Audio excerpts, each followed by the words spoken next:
querem falar de onde a gente está? E você cortar o início ali, né? Não? Então vamos começar tudo de novo. Reseta a fita, eu vou cortar. Oi, galera, tudo bom? Eu sou a professora Juliana. Eu sou a professora Tati Brasileiro.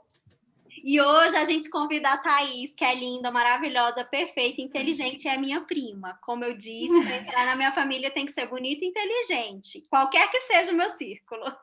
E gente boa, tô brincando, gente. A gente tem gente feia também, a gente acolhe todo mundo na nossa família, tá? Que é uma família gigante, diga-se de passagem. Então, enfim, hoje a gente vai falar sobre vacinas. A gente não acredita que caia algo relacionado à vacina diretamente, mas, né, em primeiro lugar, quem vai fazer prova do Enem normalmente faz prova em outros estados também, faz outras provas, né? Então, esgotou o tema do Enem, quem vai fazer muitas provas vai pegar muitos temas. E, independente disso, o conhecimento ele é algo interrelacionado. A gente tem as áreas e tem várias propostas. Então, muita coisa que a gente vai falar hoje é genérico, dá para aproveitar em qualquer redação, dá para construir, desconstruir muitas coisas, porque o coronavírus impactou todas as áreas. Não tem nada que não tenha sido piorado ou impactado. Então, de alguma forma, tem relação com o que a gente vai falar, porque o nosso conhecimento é subjetivo, né? E é isso. E até mais do que o Enem, né? As pessoas, de uma forma geral, querem saber em que pé está essa questão da vacina, né? De como que está, como é que a gente está, qual que é o impacto hoje, né, no Brasil em relação a todas essas questões. E até a título de curiosidade.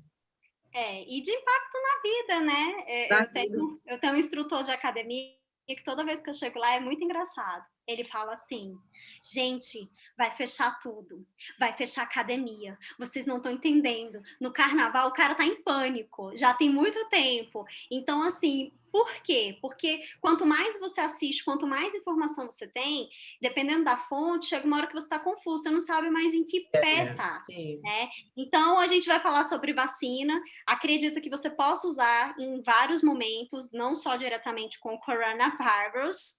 E aí, né, por que a gente acredita que vacina não vai cair? Né? Porque há um tempo atrás, quando o White fala, sei lá o sobrenome dele, a Thaís que tem um nome difícil, White, tá bom, eu apresentei a Thaís já, né? Ele tinha dito que no Enem de 2019, a partir do Enem de 2019, né, porque está atrasado, que não haveriam questões polêmicas e ideológicas. E no início, a vacina era só uma questão de saúde. Existe a pandemia, existia um problema de saúde, mas como ela se estendeu muito, ela passou a ser um problema social e passou a surgiram uma série de polêmicas a partir disso, né? Polêmicas políticas, polêmicas econômicas, enfim.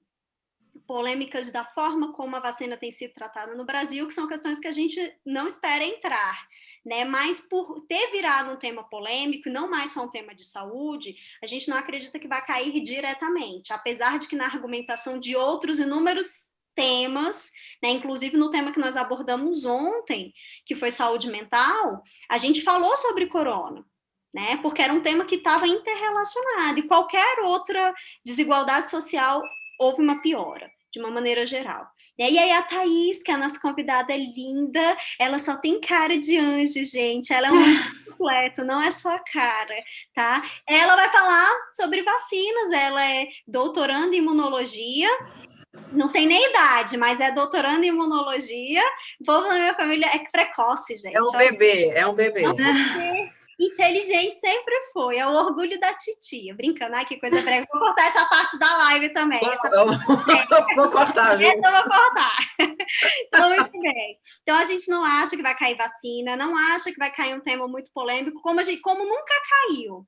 Né? Nunca houve esse aborto, legalização da maconha, nada assim extremamente polêmico, porque são muitas pessoas de muitas regiões, então é muito difícil, né, acreditar que a compreensão que uma pessoa que está em São Paulo, em Brasília, no Rio de Janeiro, sobre determinados temas tão polêmicos, seja a mesma compreensão de alguém que está numa região muito remota, né? Então, normalmente, cai temas, eu acho que vai cair um tema fácil e direto, sem muitas complicações, um tema fácil de pensar, nada assim muito extravagante, e que é o que aponta, né, as pesquisas que a gente tem visto. Aí eu coloquei aqui para provocar, né, que o ministro diz que vai reduzir o investimento em humanas, em especial em filosofia e sociologia.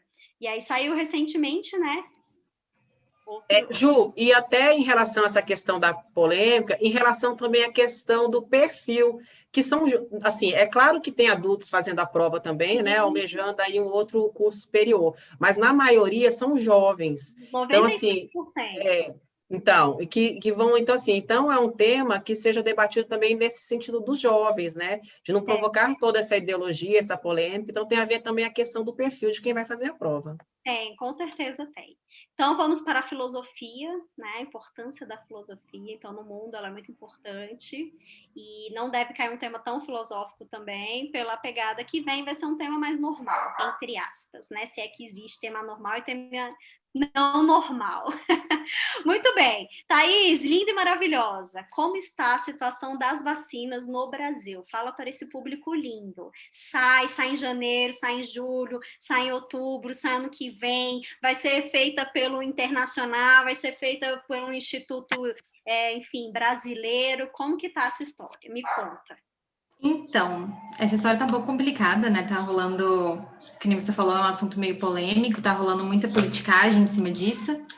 Então, a vacinação do estado de São Paulo, que é a vacina do Butantan, já está pronta para começar, mas aí o governo colocou alguns impedimentos, aí a vacina da Fiocruz chegou, e aí tem vacinas de fora vindo, tem alguns laboratórios internos que estão produzindo vacina para exportação, de vacinas que não foram aprovadas no Brasil, Jura? mas estão sendo aplicadas aqui em Brasília, não me lembro qual laboratório, eles vão começar a produzir a Sputnik, que não vai ser aplicada no Brasil, mas vai ser importada ou exportada para os países que foram aprovados essa vacina.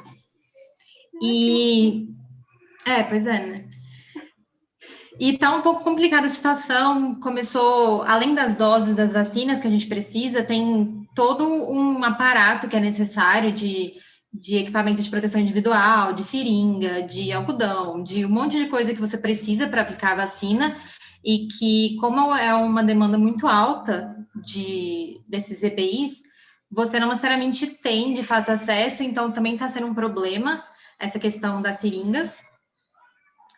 E eu quero acreditar que a vacinação sai, mas eu acho que vai demorar ainda um pouquinho. São Paulo disse que dia 25 agora desse mês vai começar a vacinação, independente de como tá, em qual pé tiver o planejamento federal de vacinação, mas, enfim, o governo federal pode intervir para que isso não aconteça e para começar todo mundo junto. Então, esse mês era previsto que o Rio e São Paulo começassem a vacinar, e os outros estados iam começar no futuro próximo.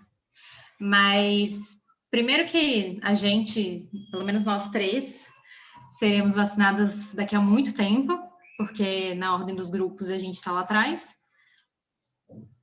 E tem toda a questão de precisar de... Thaís, idoso?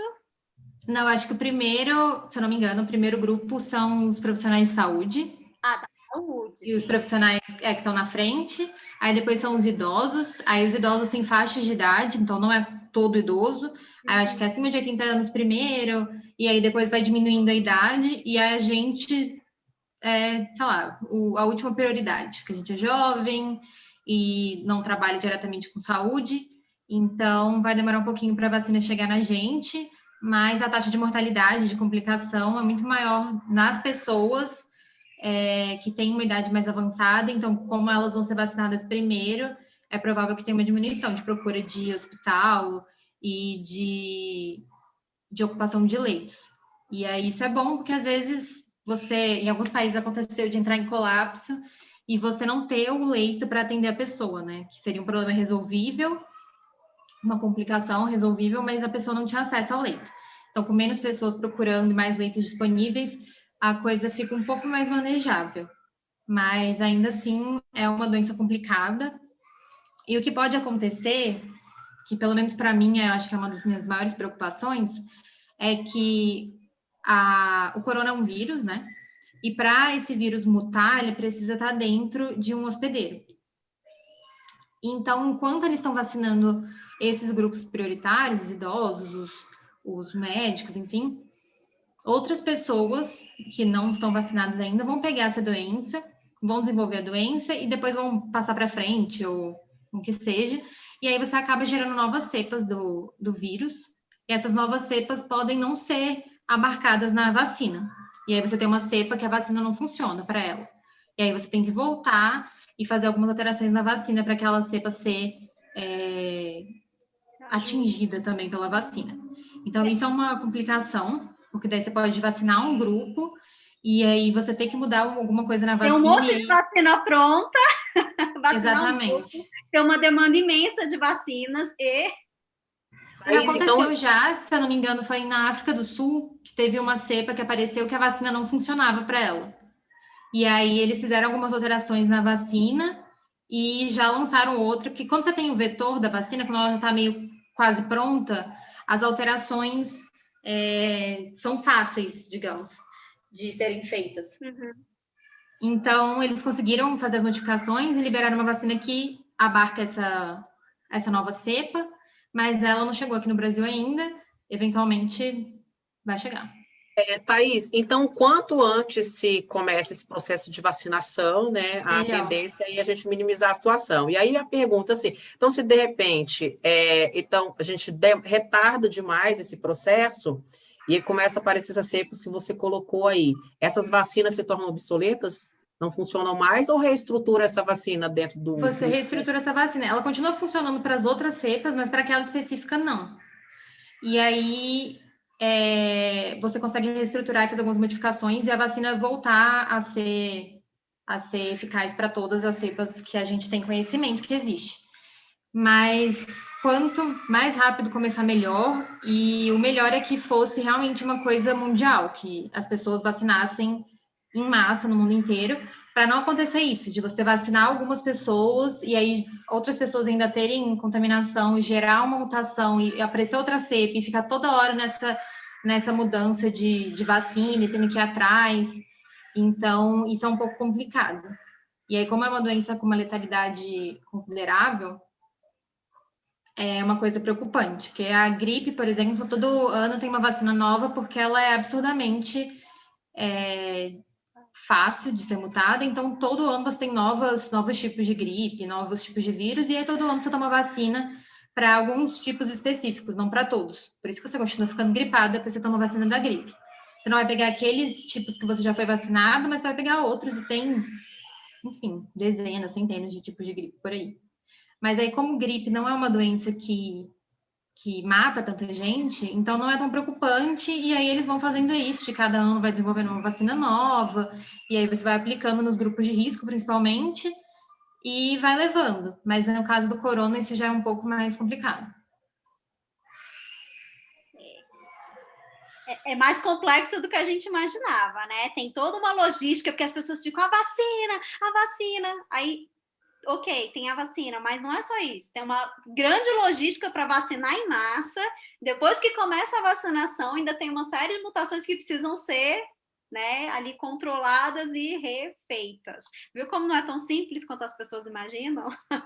Não é. Outra complicação que pode acontecer, que estavam levantando essa possibilidade de acontecer no Brasil, é quando você tem dose limitada de vacina disponível, você vai começar a vacinar esses grupos de risco. Mas a vacina a Coronavac e a vacina da Fiocruz também, elas precisam de reforço. Então, você precisa tomar 2 doses da vacina, são 2 doses. E a da Coronavac, o ideal seria com 14 dias, mas eles falaram que até 28 dias você ainda conseguiria o efeito necessário dessa segunda dose. Sim. Se você tomar a primeira dose e depois não tiver a segunda dose para você tomar, você vai ter que tomar de novo a primeira. E aí você acaba desperdiçando vacina porque não tinha para a segunda dose.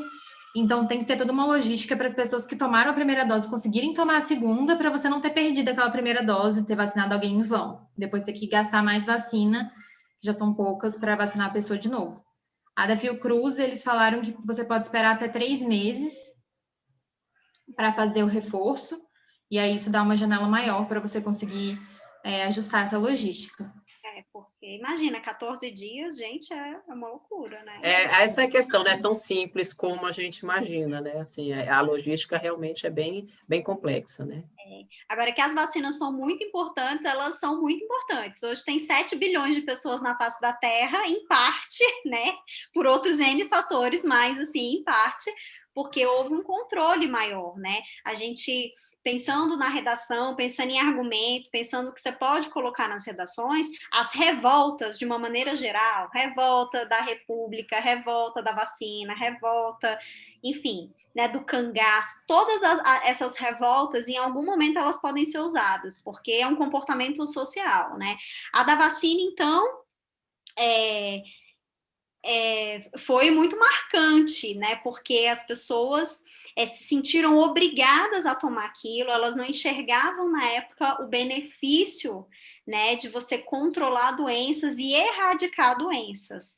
E houve por parte do desconhecimento mesmo, né? Enfim, da própria população, gerou-se uma revolta, né? E uma coisa engraçada em relação a isso é que queriam, eu não sei se em todos os países, mas em alguns países queriam que as pessoas assinassem um termo, né, se responsabilizando por tomarem a vacina, algo que é inédito, porque mesmo em todas as campanhas de vacinação, pelo menos durante de um tempo para mais recente para cá, as vacinas sempre foram bem recebidas, né? Você sai do hospital, mãezinha, aqui, ó, cadernetinha de vacina, e você passa os primeiros meses do menino com levando várias vezes, né, para tomar vacina. Então, assim, de um tempo para cá houve uma aceitação maior em relação às vacinas, da importância, né, de você não ser culpado do seu filho ter uma doença que poderia ter sido evitada, que uma doença que nem existe mais em países mais modernos, né? Eu não sei, tem várias que estão em decréscimo, mas ainda é uma questão social que hoje está mais evidente, né? Acho que antes estava adormecido, assim, todo mundo toma vacina, tá legal. Agora já ficou como assim, não vou tomar vacina, quem quiser tomar, tem gente que no instinto de se recusar, né? Assim, eu não quero, não vou tomar. E isso é algo muito complexo socialmente falando, porque é uma questão individual, né, uma escolha sua individual afeta uma situação coletiva, né, Thaís? A Thaís falou, precisa haver uma vacinação em massa em todos os países, não só no Brasil, para que o mundo, né, seja articulado de forma que a doença seja erradicada de forma completa, porque senão fica tudo descompensado. Um país vacina, outro não vacina, enfim, né? Então, essa questão da revolta da vacina, enquanto movimento social, pode ser usado em vários lugares. Eu acho que o movimento antivacina, na verdade, no Brasil não era tão aflorado, nos Estados Unidos era bastante, já tem alguns anos. E agora, com essa pandemia, que deu uma explodida aqui no Brasil, mas de uns anos para cá, algumas doenças já começaram a reaparecer. O sarampo, por exemplo, em 1970, tinha um total de 110, 100 mil casos por ano. Em 2016, 2017, teve nenhum caso. E em 2018 já foi para 800 casos, porque as pessoas começam a não aceitar mais vacina como uma coisa tão segura, e como o que tem dentro da vacina, o mecanismo de funcionamento dela não é de conhecimento geral, não é uma coisa que você aprende no ensino básico, as pessoas começam a ter medo de tomar uma coisa que elas não sabem o que é. Só que a mesma coisa acontece com todos os medicamentos que a pessoa toma, porque ela também não sabe como eles agem, e não sabe exatamente o que tem naquela fórmula, o que é aquele composto, mas elas tomam mesmo assim. Então, começa uma teoria da conspiração de o que tem na vacina e o que isso vai causar em você, e aí as pessoas começam a ficar um pouco mais resistentes à vacinação, o que é bem perigoso. E o que seria interessante, então, talvez aí, né, é essa questão realmente de trazer a conscientização e trazer para a sociedade como um todo essas explicações do que tem, né, assim, pensar numa forma de dizer mesmo para as pessoas o que tem dentro dessas vacinas, né, o que a pessoa está recebendo ali. Acho que é uma forma de conscientizar. E a vacina é tão importante para a saúde, né, que ela é um direito garantido. né? Sim. Ela está dentro da Constituição, a Constituição garante saúde a todos, e é por isso que os postos distribuem gratuitamente, né? Porque com certeza é um medicamento, as mais comuns já devem ter, mas assim, essa do coronavírus não é um medicamento barato, não vai vir um medicamento tão barato, porque a matéria-prima, né, tá escassa também, que né, a Thaís falou, às vezes não tem um algodão, você tem tudo, tem a seringa, tem a vacina em si, mas você não tem algodão para fazer as aplicações, né? Então, assim, é uma questão que se não fosse realmente de saúde, né, de estado social, isso não seria dado nos postos de saúde. Né? Então, é porque hoje chegou-se à conclusão de que é muito melhor vacinar do que não vacinar, né? Obviamente. Muito mais para doenças que não tem cura, né? Então, você não tem um tratamento específico para o corona, por exemplo, um remédio, sei lá, como você tem para infecção bacteriana, você toma um antibiótico e resolveu. Você tem tratamento sintomático, né? Então, você vai tratando os sintomas que a pessoa tem e vai meio que tentando fazer ela melhorar, mas ela melhora sozinha. Porque você não tem um antiviral, uma coisa específica para aquela doença. Então, a vacina te impede de pegar uma doença que não tem um tratamento específico para ela. Thaís, então, isso é muito bom. E, inclusive, né, assim, é mais fácil trabalhar com a prevenção, né, porque já que a Constituição, ela garante a questão do direito à saúde, e o governo precisa garantir essa saúde, mais fácil trabalhar na prevenção, no caso da aplicação das vacinas, por mais caras que sejam, porque com certeza depois, né, a doença, o custo da doença é muito mais alto, né, Sim, do é muito que mais a barato para prevenção o em si governo. ali, né? Com certeza, é muito mais E eu barato acho para o que governo. tem uma outra coisa também, né, que a Thaís estava falando que é uma doença incurável. Então, tem muita gente que está achando que vai tomar a vacina e que, assim, pode tá livre completamente da contaminação, como a Thaís falou, às vezes quando ele toma, tem uma determinada proteção, 3 meses depois já tem uma outra forma que ele não tinha aquela proteção e ele pega novamente, né, e aí se não tiver outra vacina, ele pega outro tipo, né, então é muito complicado as pessoas acharem assim, não, estou vacinada, agora estou imbatível, né? Sou a Mulher Maravilha, o Superman, posso ir em todos os lugares, posso ir para o carnaval, posso pular, né? Enfim, a coisa não é bem assim até chegar no estado da doença ser realmente controlada. Né? O movimento antivacina, ele preza inicialmente, né, uma vida saudável. Então, uma vida natural, as pessoas não tomam, as pessoas que são adeptas, né, ao movimento antivacina são pessoas que se alimentam melhor, que tem uma alimentação saudável, que busca atividade física e que não toma remédio, né, normalmente de nenhuma natureza. Então, tudo é tratado de outras formas, com homeopatia, com essas coisas, seriam em casos muito extremos, a pessoa se deixaria, né, tomar algum tipo de medicação, porque eles acreditam que os produtos industrializados e que os remédios fazem mais mal do que a própria doença.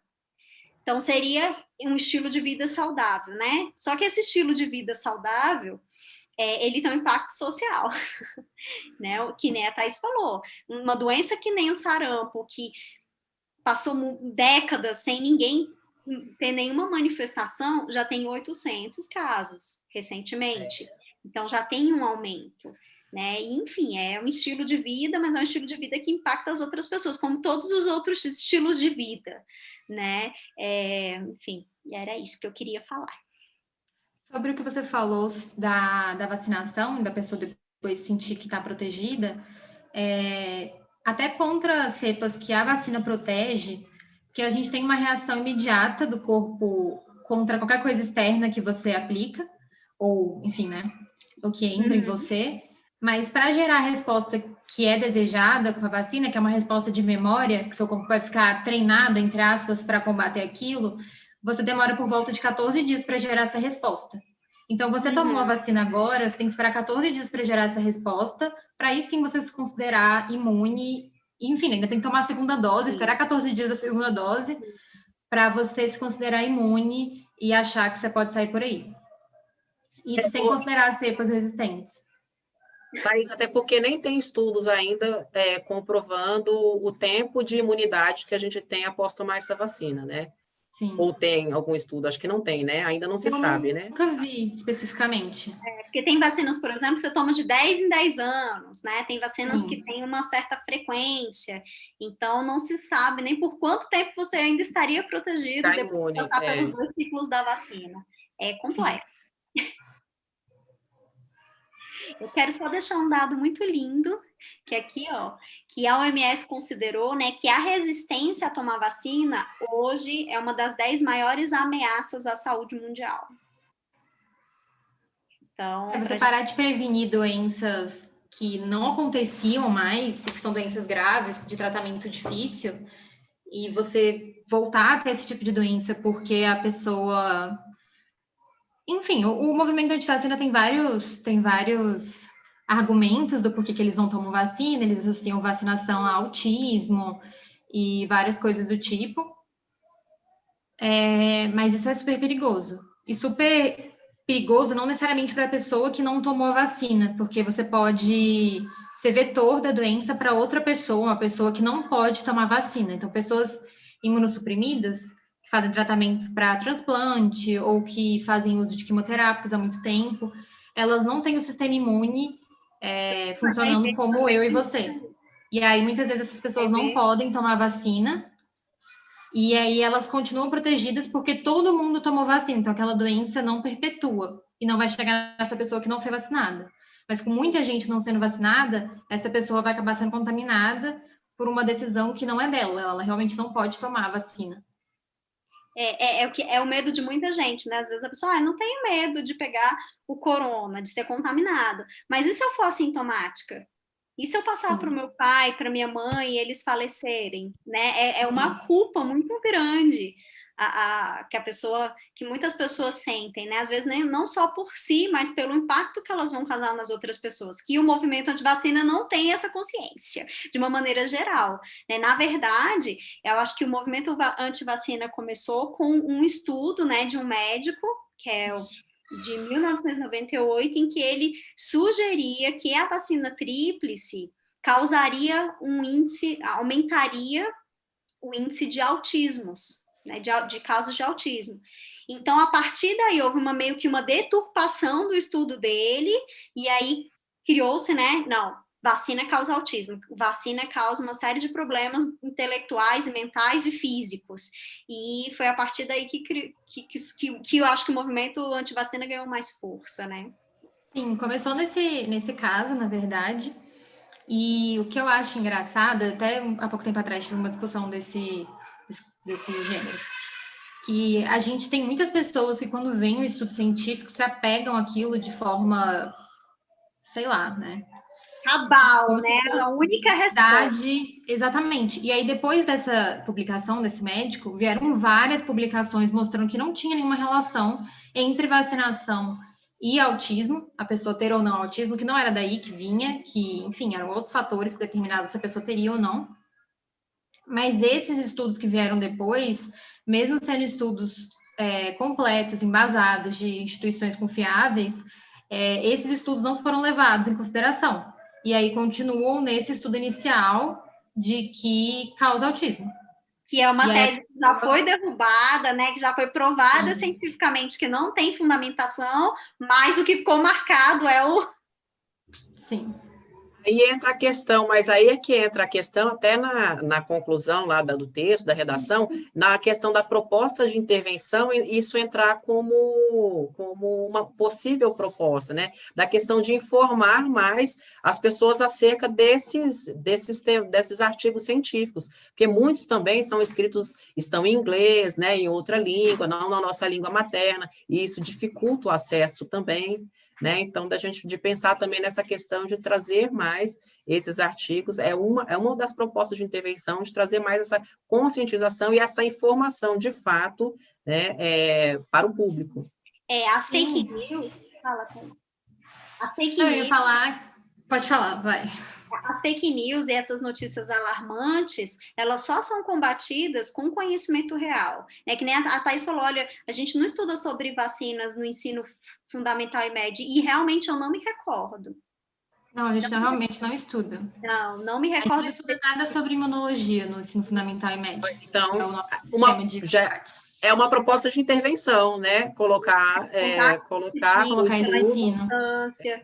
Porque isso geraria um bem social muito grande, as pessoas seriam muito mais conscientes, enfraqueceria muito mais o movimento antivacina, porque as pessoas seriam muito mais esclarecidas, elas não teriam aquela sensação, tá aplicando o quê em mim? Elas saberiam, né, como funciona, o que é, qual que é a formatação, e isso diminui a quantidade de pessoas que deixariam de tomar, né? Essas coisas de passando informação para informação para informação e aquilo se transformar quase que numa seita é algo muito muito piorado com a internet, né? Com a divulgação, estudo comprova que aí as pessoas já ficam, nossa, em pânico, né? E para mostrar, hoje eu vi no perfil de alguém uma coisa extremamente idiota e que mostra como isso corrobora para que essas informações cheguem distorcidas até as pessoas e façam com que elas tenham medo ou se neguem a tomar vacina, né? Diz assim: você sabia que todas as pessoas, sem exceções, que tomaram a vacina contra a varíola em 1796 estão todas mortas?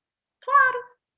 As pessoas nasceram em 1796. Se tivesse alguma viva, elas teriam quantos anos? 200, 300? Então, quer dizer, mas quando você lê rápido, fica parecendo que o motivo delas terem morrido é por causa da vacina, né?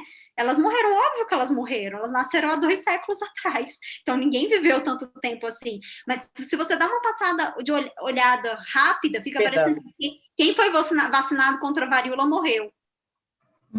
Sim, e em relação à questão da interpretação, que a gente vê que tem essa dificuldade, né, da interpretação textual, né, a inferência em textos ali, traz mesmo esse sentido que você colocou, Ju, aí de perpetuação disso. A pessoa lê muito rapidamente e sai, né, depois e para as pessoas que não têm uma compreensão tão clara, né, que não tem o Brasil tem um grande problema educacional ainda, mesmo as pessoas que terminam o ensino médio, muitas têm graves deficiências de alfabetização. Então, quando você divulga esse tipo de coisa na internet, que causam um duplo sentido, uma confusão, leva, né, a situações extremistas, a pensamentos extremistas e tal. E a prova do Enem, ela tem um quesito que analisa justamente isso, né, Ju? Essa questão da seleção dos argumentos, da interpretação, da hierarquia dos argumentos, e isso é muito importante ali, né, de demonstrar, né? E a gente vê aí, né, no processo que a gente já está aí há muito tempo com os alunos, né, Ju? A gente vê como é difícil fazer essa seleção, essa hierarquização, essa interpretação dos dados ali, dos textos, né? Então, possivelmente, esse texto aqui, ele sai com essa informação truncada mesmo, e vai sendo repassado. É isso. Fala, Tatá. Eu ia falar da intervenção, que a proposta de intervenção, de trazer esse conhecimento para o ensino médio fundamental. Nos Estados Unidos, eles fizeram isso, em algumas partes, para tentar combater o movimento antivacina lá, que era bem forte ainda. E o que começou a acontecer eram crianças, adolescentes, que entravam na justiça contra os pais para se vacinar, ou que esperavam fazer 18 anos e se vacinavam por conta própria. Então, mesmo elas sendo criadas num ambiente em que isso era dado como verdade, a pessoa consegue, com conhecimento e tudo mais, discernir que não é aquilo.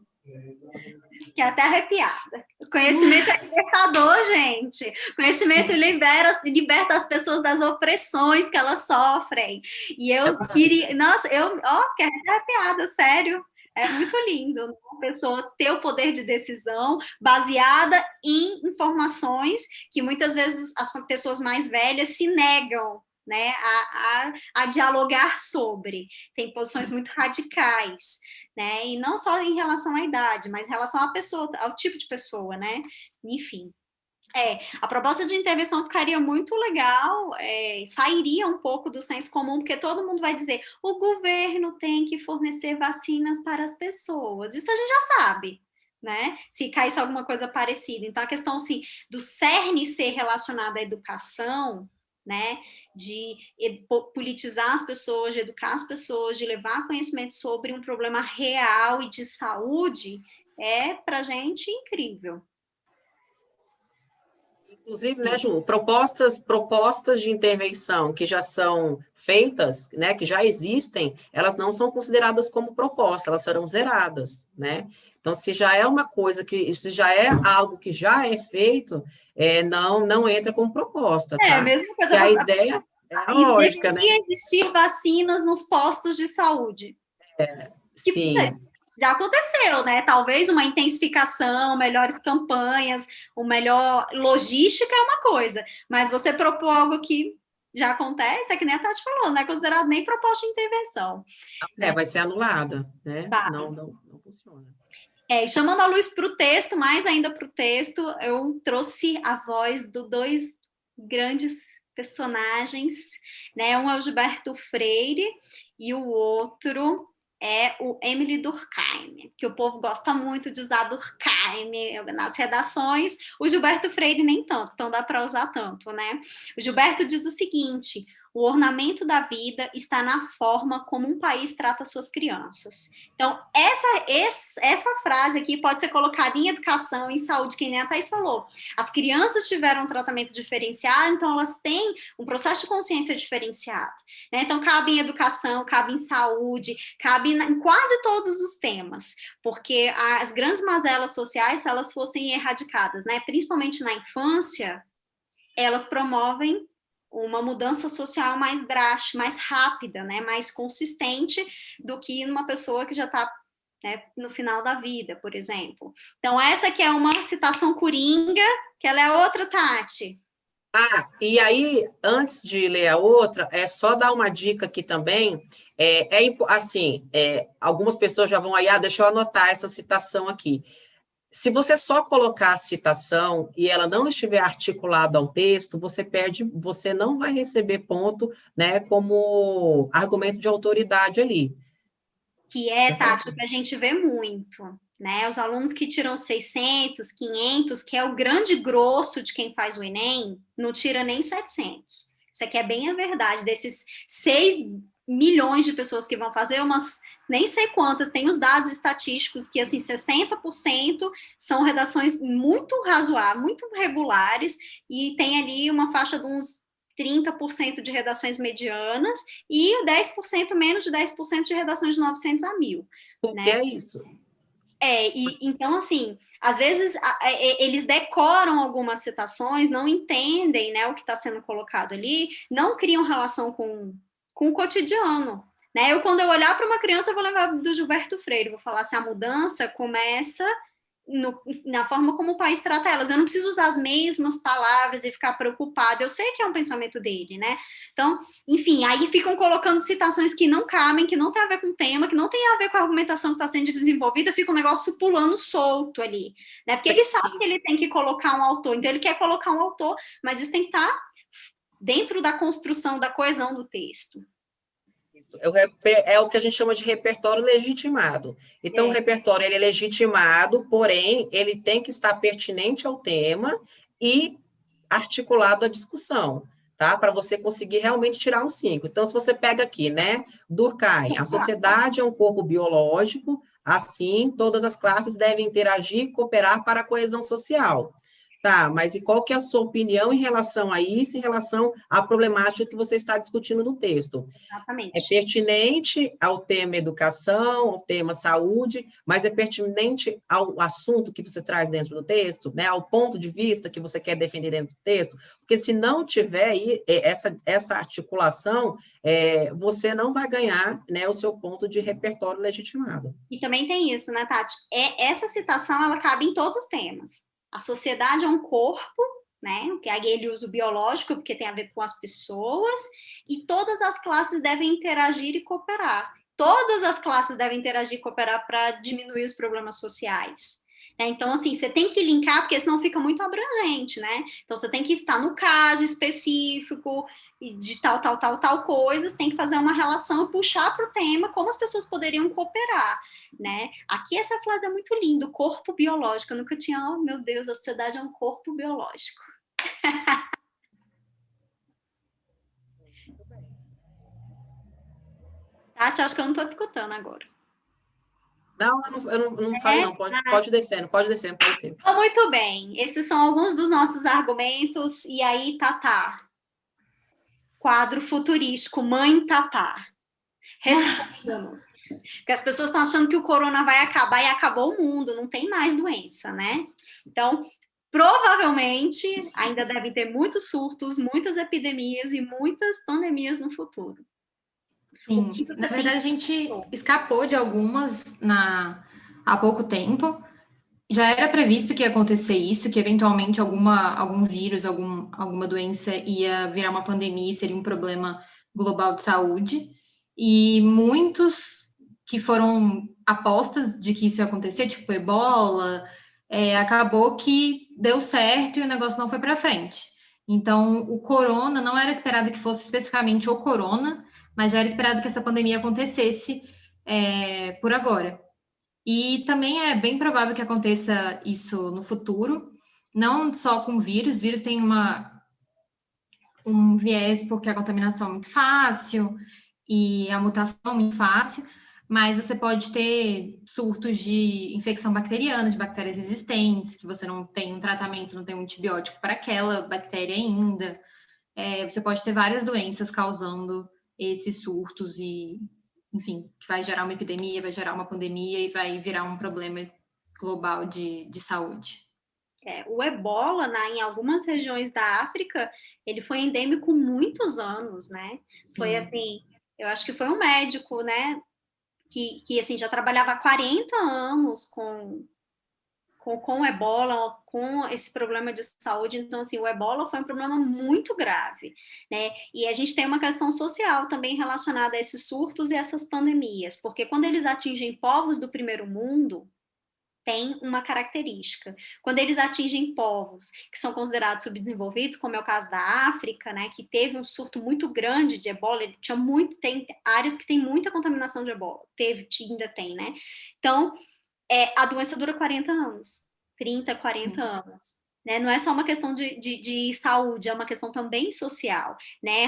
Como rapidamente o corona surgiu e atingiu muita gente, porque como a Thaís falou, né, o ebola ficou muito concentrado na África, então para as outras regiões ele não se espalhou, porque se ele tivesse se espalhado com essa característica, em 5, 10 anos não teria demorado tanto tempo, tantas décadas. No mesmo ano já teriam descoberto, porque envolve muito dinheiro e muita pesquisa. Por isso que quando as pessoas falam,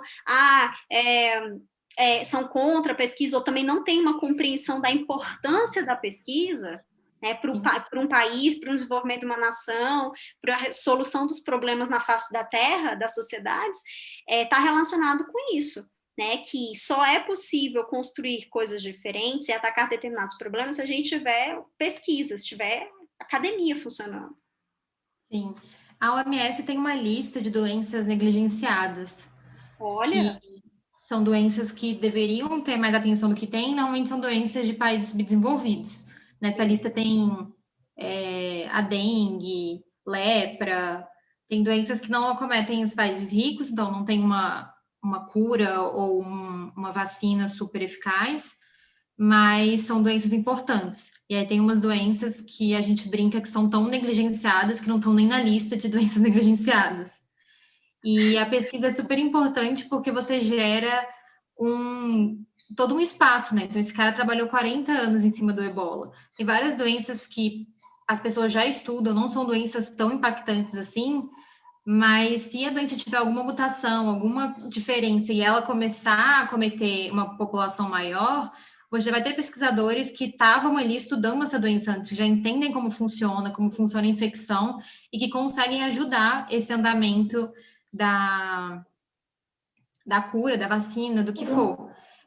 Tanto que o Covid não é o primeiro que aparece, é o primeiro que acontece do jeito que aconteceu, né? Mas não é o primeiro que acontece do SARS. E tinham pesquisas antigas já da última vez que apareceu, e essas pesquisas foram bem, bem úteis para que as coisas andassem um pouco mais rápido. E se tivessem pesquisado mais, na época foi uma epidemia pequena e não levaram muito à frente o estudo dessa outra cepa do SARS que apareceu. E se tivessem levado a sério, né, se tivessem desenvolvido algum tratamento, alguma doença, quando o Covid tivesse aparecido, já teria a solução pronta, digamos. Não Então, a teria tomado essa pesquisa, proporção, né? sim, a pesquisa age muito nisso. Às vezes você, sei lá, uma doença não atingiu uma característica de pandemia, porque já tinham pesquisa sobre ela antes, ela conseguiu ser contida a tempo. Então, tem toda uma importância do porquê que as coisas deveriam ser estudadas, mesmo quando elas não têm a proporção do Covid. É isso. E eu me dou satisfeita. Fica a lição, né? Nessa questão do investimento, realmente, a Sim. educação, a pesquisa, né? Fomento à pesquisa, que não pode parar, né? Tem que continuar. Sim. Ai, a gente já falou tudo isso. Volta só ali, Ju, por favor, naquela parte da conclusão, só um detalhe, só para a gente colocar, né, que é importante na proposta de intervenção, a gente nunca pode se esquecer ali que tem alguns elementos que a gente precisa levar em consideração para que a competência atinja a nota máxima 5, que são já os agentes que a gente chama quem vai fazer, né, que no caso ali, governo, indivíduo, a ação, que é o que vai fazer, que é o segundo elemento que não pode faltar, como ou por meio de quê, né, você vai fazer ali, e para quê, que são os efeitos, né, e ainda vem o detalhamento do efeito. Então, não pode se esquecer de colocar todos esses pontos na proposta para você atingir aí a sua nota máxima, nota 5. E tem outro elemento também. Não basta ter uma proposta linda e toda conectada, né, com todos os elementos. Ela também precisa estar articulada à discussão lá em cima, tá? Porque senão fica aquele texto Frankenstein. Então, ele não recebe nota máxima se não tiver alinhado à discussão lá em cima, tá? É isso. Então, pronto, agora sim. Obrigada. Thaís. Obrigada, Thaís, pela participação. Eu também aprendi muito. Eu acho ótimo essas lives, assim, porque a gente aprende muito, né, Ju? Sobre essa parte de conteúdo. Tem uma dimensão, às vezes, muito, assim, com muito senso comum sobre determinados assuntos, né? Quanto mais a gente estuda e conhece, vê outras pessoas que são da área, que têm mais aprofundamento, discutirem, mais a gente tem uma dimensão melhor do que está acontecendo. Eu que agradeço pelo convite, de ter deixado eu falar um pouco sobre isso, que eu sou completamente apaixonada por esse tema, por imunologia em geral, mas vacina eu acho um tema maravilhoso. E foi muito bom poder conversar um pouquinho com vocês sobre isso. Linda!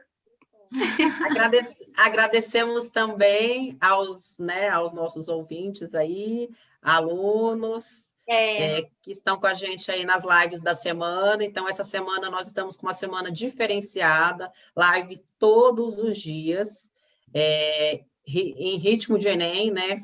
A finaleira do Enem. Então, não percam. Amanhã a gente tem live também com convidada especial, né, Ju? E amanhã, hoje a gente deu uma pincelada, né? Chegamos a tocar no autismo. Amanhã a gente vai falar de deficiências múltiplas, físicas e mentais, e ter uma compreensão melhor, né, de como isso se enquadra.